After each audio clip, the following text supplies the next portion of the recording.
You ever wonder what it would be like to bring your favorite boxing game into the open world? Add a little spice to your conversations on distant planets. Get a bit rough in the bedroom. Well, I have the video for you. After destroying the game with only my laser cutter, I wanted to take it a step further. Add a bit more challenge to the run. Watch the hunter's appointment with an anaesthetist. Can you beat Starfield with only your bare hands? Don't get me wrong, laser cutter only was tough, but I still had the willpower to go for something more difficult. Well, I had the willpower at the start of the run anyway. The premise is mostly the same. I can only kill enemies with my bare hands, and the laser cutter is allowed for gathering resources since no one really dies in that process. Normally. Ship fights don't count since they're not really avoidable, and finally, I'm on normal difficulty. I'm looking for a challenge, I'm not a complete masochist. Less than 5 minutes into my first job as a space miner, I had an accident. Funny enough, it turns out my insurance policy doesn't cover getting knocked unconscious by an ancient artifact. Luckily, Lynn does reconstructive surgery on the side and she agreed to help me out. Now, since this is an unarmed only run, I figured I'd try and make my character look like a boxer, with a bruised and mangled face, just to fit the theme of the video. I did say try because instead I ended up making Samwise Gamgee. Now I think about it, I really should have titled this run Can You Beat Starfield as Samwise Gamgee. In my previous life I was a bouncer. I was inspired to become a boxer from the movies. It's been a bit rocky, but we'll roll with it. I also picked similar traits to my last run. Introvert for damage buffs when I'm alone, terra firmer since I spend more time in orbit, and wanted for boosted damage when my HP is low. And trust me, it's always low. After thanking Lynn for my Samwise cosplay, space pirates descended from the heavens. There was no taking cover or being strategic this run. My only chance of survival was to jump headfirst into the fire and beat the oxygen right out of it. You know how they say it's stupid to bring a knife to a gunfight? Well, bringing nothing to a gunfight is even worse. These pirates shredded my health in seconds. I'm surprised these pirates brought guns since they would make great boxers. You know, with that killer left hook. I'm not even sure how I managed to do any damage. I was hitting their helmets. Have you ever hit a helmet? It fucking hurts. I'm gonna need a lot of meds and very good armor this run. I'll also need to put all of my points into useful skills. There won't be much room for luxury perks, I doubt. While looting their bodies, I found a legendary Coachman shotgun. Because of course I did. This game loves to tease me during my challenge runs. You'd think after going 12 rounds with pirates I was all tuckered out. Well, you'd be wrong. The adrenaline was rushing, so I took flight into the stars to hunt down their captain. Instead, I had a boxing match with a big crab. I feel like this is how cavemen kill their prey before they invented hunting tools. I booted the doors off the facility and the brawling began. Clean jabs, right to the nose for everyone. The more enemies I killed, the more I got used to bobbing and weaving. I leveled up and unlocked the medicine perk. If there's one perk I'm gonna need this run, it's medicine. For every enemy I killed, I learned a bit more about the mechanics. Turns out you can only punch 3 times in succession before there's a small animation delay. This makes it a bit tougher than I was expecting. Luckily, the first punch you land in an enemy's gut stuns them and gives you some free shots before they recover. In my last run with only the laser cutter, I allowed the use of environmental explosives. Since I'm only using my fist this run, you'd think I couldn't use them. Wrong. I wasn't sure if this would work. Turns out that punching a propane tank and making it explode barely hurts. Another benefit of my first punch stunning enemies is that once they begin reloading, I can stun them halfway through to interrupt the reload animation and make them restart it, causing an infinite reload animation. This makes boss enemies slightly easier when they're on their own, if they're not using melee obviously. After beating Brogan in a boxing bout, I began to knock the rest of his crew out. I'm saying knock out, but really I violently murdered them with my bare hands. With a boxing record the universe has never seen, I hopped in my ship and made my appearance at the lodge. The team welcomed me with open arms. I gave them my medal trophy from Vectera, explained that not all insurance policies cover it, and reached level 3. As normal, I unlocked the boost pack perk. Before continuing my search for the mysteries of the universe, I decided I needed better armor. A lot of damage is going to be taken this run, something that I can't prevent, so I need to make sure I can take all the blows. I began hopping planets in search of spacers. I murdered so many. And for what? For the location of the Mantis layer, obviously. My goal is to get the Mantis armor and ship as soon as possible. This way I can take a lot more damage from the start and I don't have to worry about upgrading the frontier for fights or grav jumping later in the story. After eviscerating the entire spacer race, I reached level 5. I upgraded the boxing perk and unlocked the wellness perk. Again, I'll need all the health I can get. It honestly didn't take me long to find this secret base that the Spacers had. When all higher management carry around the location in their back pocket, that tends to happen. A level 14 Spacer was midway through explaining how it's their treasure or something before I put my whole arm through his skull. 9 levels higher than me, but he went down pretty easy. The level 30 Spacer in the next room put up a much better fight. Once he emptied his entire clip into my chest cavity, I took the opportunity to stun him while he was reloading. I went a full 8 rounds boxing and timing my stun so he couldn't finish reloading. The next room wasn't as easy though. I died within seconds after a Spacer drained my health. I took vengeance on him and his family and upgraded the wellness perk for plus 20% max health. It was around this point where I ran out of meds. No matter, this just added to the challenge of the run. A level 30 Space Vulture made sure that was the case. He knocked my lights out, more than I'd like to admit. This is why getting the Mantis armor is so important. Between all the enemies shooting me in this area, the fact I couldn't stun lock the Space Vulture to deal any damage, and that he also healed mid-fight, let's be real, I was fucked. I took the role-playing of a pugilist a bit too seriously because I was stubborn. I didn't want to leave this area and spent ages trying to get past it. After dying 42 times, I realized I could just run past all the enemies, solve the puzzle in the next room, and go straight to getting the armor. I cried for a solid hour after realizing my own stupidity. Again, deep in the roleplay. My new suit came with a minus 15% incoming energy damage, plus 200% energy and physical resistance, and a 20% chance to ignite nearby attackers. Since this incendiary effect isn't a weapon, it's allowed. Plus, I can do it all the help I can get after that tragedy. I left the Batcave and made my way into the new whip. It was time to bring all the Spacers in the galaxy to justice. Unless you want the Mantis delivering justice to your doorstep, I highly recommend you subscribe below and turn on notifications. I upload every 2 weeks and already have my next upload recorded and ready for editing. The next challenge is hard to explain, but let's just say I'm butt naked for the whole run.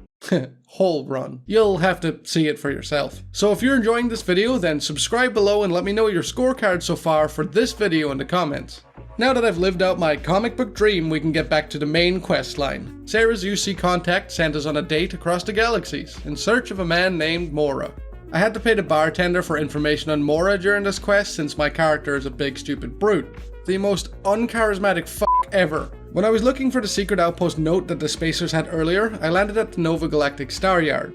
The Elliptics must have been so confused to see me come in earlier, beat up all the Spacers and then leave. And now they must be terrified to see me return. Mantis suit or not, I'm still getting bullets pumped into every hole, so there were quite a few meds used while taking out the first room of enemies. The incendiary damage in the Mantis suit helps take down their health a little, but it's more for show.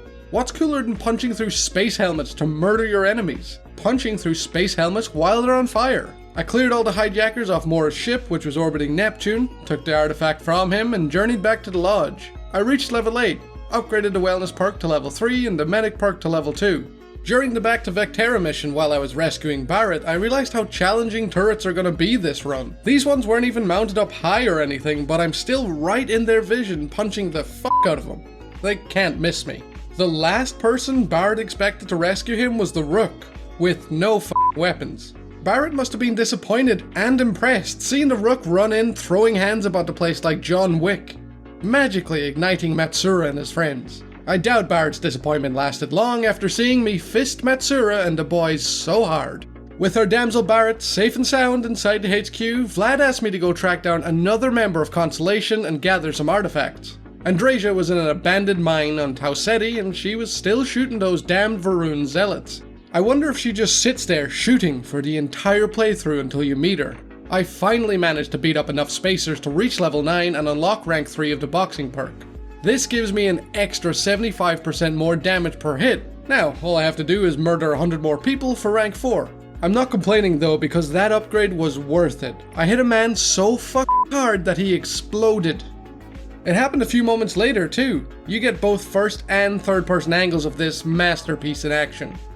It was so normal to use my fist to kill enemies at this point, I didn't even think about taking out my laser cutter to get the artifact. This is why the Spacefarer was hired by the Argos Mining Company. They can break open rocks with their bare fists. With a total of 2 working knuckles, I collected the next artifact on another Tau Ceti planet and added both to my collection in the lodge. Vlad gave me the coordinates to an anomaly site, so off I went. Unfortunately, I can't use them this run, but I was excited to show my friends at the lodge. However, I first beat up a mudcrab family. I'm not entirely sure why, but I did. Then I went back to show my friends and to lodge my new powers. I reached level 10 and upgraded the wellness perk to the max for plus 40% health. Sam Coe required my assistance in finding the next artifact on his home planet of Aquila. I somehow managed to persuade both the bank robbers here as well as Sam's father. Maybe I can be both a brute and charismatic. The turret outside the empty nest couldn't keep up with my sick moves. Sting like a butterfly, float like a bee. I wasn't just fast, I was smart too. I ended a man's life by blowing myself up. This Mantis suit has the best fire resistance. For some reason I found it funny and enjoyable that I can kill enemies by punching an explosive barrel. So once inside I did just that, but this time I managed to take out 2 of them. I wonder how big of a barrel I can explode before I die from it. I clawed the artifact out of the dirt and went back outside to confront Shaw and her crew. Mantis armor or not, I knew this was going to be a tough fight, so I popped all the roids I had in my pocket and went berserk. Shaw didn't last as long as I expected in the ring. I finished off her remaining men with explosive barrels and some swift blows to the head. This area was surprisingly easy. I thought Shaw would put up more of a fight, but even the Ashta here didn't deal much damage. They did take a long time to kill, however. I deposited my new artifacts into the collection and then Mr. Stroud took me on a romantic date to Neon. Nothing too important happened during the All That Money Can Buy quest, the same corporate espionage as usual. Unfortunately, I wasn't able to knock anyone out. Stroud and I did run into a unique cosmic entity called Starborn. I suppose that's worth mentioning. Honestly, I grav-jumped back to Jemison so quickly. If there's any run where I'm terrified of facing Starborn, it's the one where I only have my fists. You know what I'm gonna fight instead of Starborn right now? Crippling depression. And also Terramorphs. I decided to join the UC Vanguard to complete their faction quest so I can get a bit of extra experience, just so I'm higher level during the endgame. Possibly one of the stupidest f***ing mistakes I've ever made. My first mission with the Vanguard seemed easy, to collect a delivery from Tau Ceti Gourmet Factory. Somehow, because this is Starfield, that simple collection turned into me being stalked by a Terramorph. There's a reason they're called that too. I set up defenses to help me out because no way can I beat that thing alone. That doesn't mean I'm not going in head first. I fueled up on roids, damage resistance meds, and went in swinging. This fight has to go down in history. Remember that Argos miner that beat the shit out of a Terramorph with his bare hands? Yeah, heard he used a gourmet factory afterwards to cook himself a nice Terramorph steak too. I'll admit, the turrets did a lot of damage here, but I still felt pretty good after putting this thing down. He didn't even manage to land a hit in me either. Worthy of a teabag. I was tasked with bringing the Terramorph tissue samples to Dr. Percival in the Red Devil HQ on Mars, so I made a pit stop in Cydonia first. I saw they had a sign up saying 98 days passed without incident, and I wanted to change that. Yes, I clocked her straight in the jaw. No hesitation.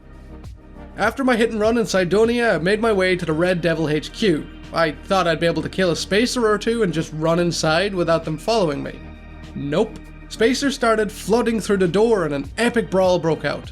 I even blew up the last one in this room. Clearly they didn't get the word about my work on Tau Ceti. Spacers littered the next room. I had to pop damage resistance meds throughout this entire fight.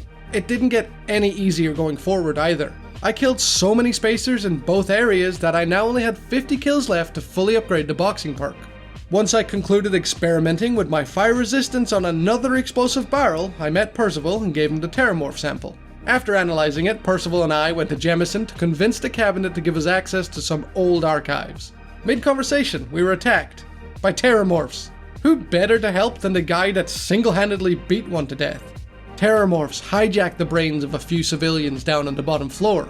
I was supposed to use the EM gun to knock them out and not hurt them. But, as you're all aware, I can't use anything other than my fists, and I wanted to help so bad. I'm so sorry. It's for the better, guys. The guards watched me beat them to a pulp and did nothing, so maybe it was the right thing to do. Down at the spaceport, everyone was hunkered down, shooting this big alien creature when out of nowhere I fly in swinging. What an image that must have been.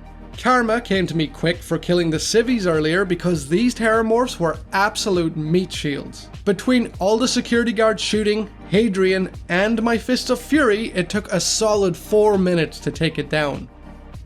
The next one was harder again, since this time it was only me and Hadrian attacking. Luckily, they don't do a lot of damage since I'm up close and personal, bobbing and weaving between their legs. I actually only used 2 meds on this one.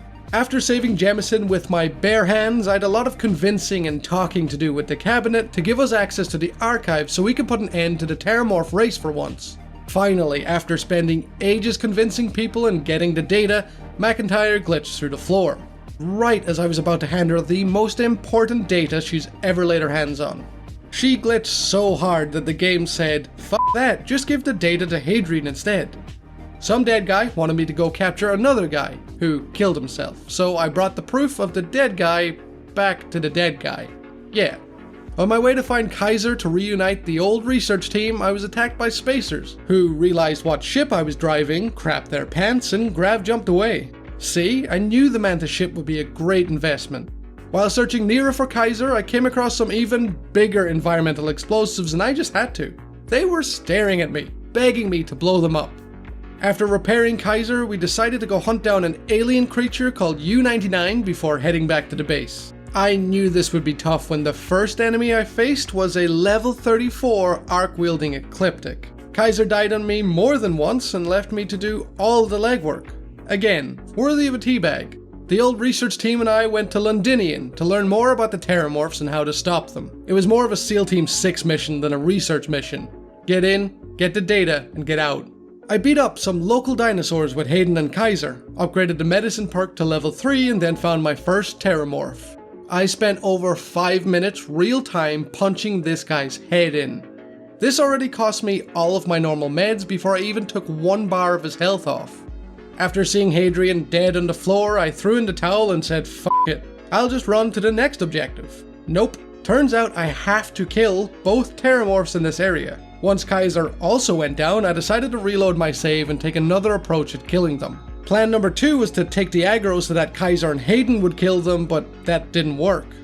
Plan number 3 went a bit better. It took me a solid 10 minutes of careful fighting to get them to their last health bar while Hadrian and Kaiser took a nap.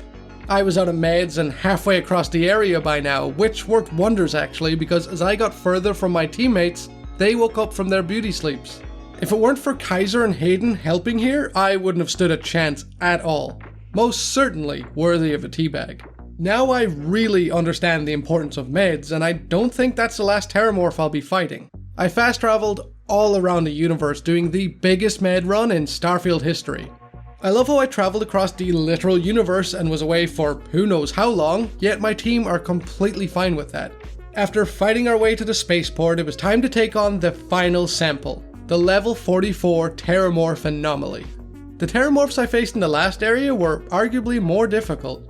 Between all of the companions shooting, the radio signal turning the other creatures against him, and my fists of fury, this anomaly didn't stand a chance. I will forever be known as the UC citizen that single-handedly beat up the entire Terramorph race. The UC rewarded me with 12k and a penthouse. It doesn't seem like much, and that's because it's not. But if anything, this questline completely humbled me. Now that that's over, it's time to get back to hunting for old antiques. After completing the UC questline, this should be a piece of cake. I've seen some shit. Every spacer, ecliptic, and Varun zealot should fear me. The Varun zealots in an abandoned cryolab certainly did fear me. There were quite a few of them too. This just made it easier to progress my boxing skill to its final level. I mean, how would you not be terrified of this? I put my fist through an ice fucking wall. I did the same thing with the first Starborn I encountered near the artifact. I essentially just beat an intergalactic being to death. The Starborn was a bit more difficult than regular enemies since they move a lot more. He told me a joke before I slaughtered him, but I can't remember the punchline. I traveled to a UC listening post on Bezel 3 for the next artifact. This area was overrun with pirates. Lower level than the Varun zealots earlier, but they were a lot tougher. I've got a few levels into the energy resistance perk, but none in ballistic resistance. At one point, they even managed to nearly kill me here. I finally rounded up enough victims to sacrifice to the perk gods. All I have to do now is level up so that I can fully upgrade the boxing perk. After beating another sacred alien to death, stealing his toy and adding it to my collection, I did just that. The boxing perk granted me 100% unarmed damage and a chance to knock enemies down. I was so excited to test out my new moves that when Vlad asked me to get an artifact from Petrov, I knew what had to be done. I wanted to savor the moment of beating everyone up alone, but Barrett was being a bit clingy. He wouldn't leave my side at all. Every time I mentioned it, he just stared at me. So I figured why not let Barrett witness my power. We boarded Petrov's ship and went straight in swinging. My first punch knocked Hao Shun clean out. This perk is way better than I could have imagined. It made my unarmed build much more effective. Most enemies only took 2 or 3 hits to be completely destroyed. It also made it way more entertaining. A lot of the time, enemies get knocked back onto the floor and are completely stunned for a bit. This combined with the Starfield physics makes for some really interesting gameplay. The named enemies in the next room were that bit harder. They cost me a lot of meds and ate all of my shots easily. Some good fights were had here, especially with the bull. Alas, in the end, only one champion reigned. I poked Petrov in the eye, told him to make his crew stand down, robbed the artifact and went back to the ship. Barrett did absolutely zero help in that place. Once Barrett and I returned, we were informed that the Hunter heard of my boxing accolades and wanted 12 rounds with me himself. Get ready for one of the most epic fights you will ever see.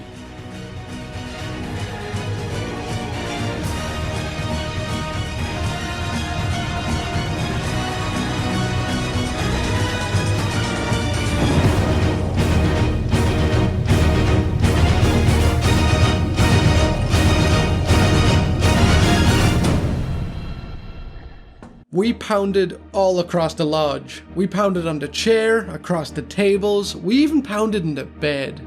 After lasting more than 30 seconds, I finally managed to defeat the Hunter. I couldn't believe it. I wasn't even able to do this on my laser cutter only run. The technique of stun locking him here really worked wonders. He couldn't reload at all between me knocking him over, staggering him, and generally punching his face in. The Hunter has given me so much faith in this run. So much faith that I even wanted to go round 2. This was even easier than the first run, albeit the citizens helped a lot. I was ecstatic after beating the Hunter, but Sam Coe decided to fucking ruin that by dying on the eye. This is why Barrett wanted to stick with me earlier. Every one of my previous runs had Barrett dying and he's fed up. After all the excitement had ended, I kept the artillery on my person instead of the ship. I'd rather knock the Starborn out face to face than beat them in a ship battle. Matteo and I went to church to atone for our sins. I was finally able to tell Barrett to get lost, and then Keeper Aquilus sent me on a fool's errand in search of the meaning of unity. This errand led me to both the Hunter and Emissary. I was going to side with the Hunter for this run. Since I already beat him up, I wanted to see if I could beat up the Emissary. I was feeling confident though and decided fuck it, I'll fist both of them. 1 fist each. Before deciding, however, I had to go back to Earth to the NASA HQ. My ego was also brought back to Earth here thanks to a level 36 robot. My stun abilities didn't work on him, so like a coward, I ran. I retrieved the artifact and encountered another Starborn, level 30 and tougher than the rest. I'd have beat him a lot easier if he didn't keep healing. This must be how enemies feel when fighting against a player. The second Starborn was easier but still tough. Melee knockdown helped a lot. After being on the ropes while fighting the third one, I decided to run past the remaining 2, saving my energy for the final fight. I gave the Hunter and Emissary my final decision. I was gonna fist both of them. I reached level 22 and unlocked the martial arts perk, giving me a plus 15% chance to crit with unarmed attacks. I also unlocked the Neurostrikes perk, giving me a 10% chance to stun. Things are about to get fun. One of the last artifacts I had to retrieve was in a research station on Freya 3. This didn't prove too challenging, a lot of punching bugs and robos, nothing too difficult. I decided to stay in the current universe since I had amassed such power. I upgraded my Neurostrikes for a plus 20% chance to stun enemies, stocked up on meds, and made my way to Masada 3. After landing at the Buried Temple, I upgraded to Martial Arts 3 to take 10% less damage when unarmed. I was finally ready for Guardian Musa. Turns out I needed every bit of help I could get from the perk gods this run because Musa was insanely tough. Like, it was tough enough just fighting one version of him. He kept creating clones. I'm pretty sure I destroyed his entire family before finally defeating him. Luckily, Athalia didn't put up half the fight that Musa and his children did. Neither did Rin in the next area, but Tayuta did. The worst part in this area was that there were hundreds of robots and turrets laying into me all while Tayuta and I fought. We're on the home stretch now, only Guardian Finn to kill before we get to the big bosses. This was easily the funniest part of this entire run. All Finn's duplicates were copying my build, but this time I obviously had no weapon, so they were all just standing there, fists out. Well, most of them were standing, some of them were just lying on the floor completely knocked out. Finn must have put on a good party before I landed. I even got to knock myself out at one point, which felt surprisingly good. Finn only took a few punches to the nose before he hit the ground like a sack of potatoes. Now, the challenging part. This fight turned out to be as difficult as I was expecting it to be. The Hunter and Emissary weren't any pushovers. I died more times than I'd like to admit. The first stage was the worst. I knew once I completed that and was out of 0G, it would get a lot easier. But completing it was the problem. I decided to focus all my wrath and fury on the one enemy, and since there was only one Hunter, it seemed like the best plan. After dying a few more times, I managed to beat the Hunter enough so that he moved us to the lodge. I even managed to completely eradicate the Hunter in the lodge too. Turns out the Emissary was the real challenge. The Emissary was on a completely other scale of difficulty. The fight in Neon was especially tough. Glad I stocked up on all of the universe's med supply. Once our dance battle concluded, we went to the next stage and I managed to take down 2 emissaries in total. Only a few left. The final stage wasn't overly difficult. The emissaries' duplicates do a lot of damage, but for some reason whenever I knocked them out, they stayed down. That left me with time to pummel the emissary to the ground. This was the toughest fight of the entire run, and I'm so glad it's over. 90% of my deaths this run were in this area alone. With my enemies vanquished and only one true winner remaining, I sacrificed all my weapons to the flying spaghetti deity, picked up the last artifact, and became the first starborn boxing champion in the universe. The conclusive answer? Yes. Yes, you can beat Starfield with only your fists. Overall, this run was extremely entertaining to play. It fully changed my playstyle, making me get up close and personal, prioritize on meds and damage resistance, but also use perks that I'd normally never even look at. It was difficult though. I thought once I'd gotten past the first Hunter in the lodge, it would be easy going forward. I was very wrong. The last fight with both Guardians was especially tough, as were the Terramorphs earlier on. I mean, the Hunter alone didn't put up much of a fight at the end, but having the Emissary and his 10 clones f*** you from behind doesn't help. I'm not sure of any way that this run and build could have been improved. I know there is one peak performance skill magazine that gives you an extra 5% unarmed damage, but apart from that, I'm unaware of any other things that could have made me more powerful in this run. If you guys know, then let me know in the comments down below. I'd love learning about this game and all the different build types out there. In the end, I pounded over 300 people and my favorite weapon was... blank. I guess that's what happens when you don't touch a gun. I hope you all enjoyed. If you did, then don't forget to subscribe and turn on notifications so you get updated when I upload in the future. The next run coming up has a bit less clothing, I guess. It's hard to describe, but it was also a very challenging run. Thank you all very much for watching. Until next time.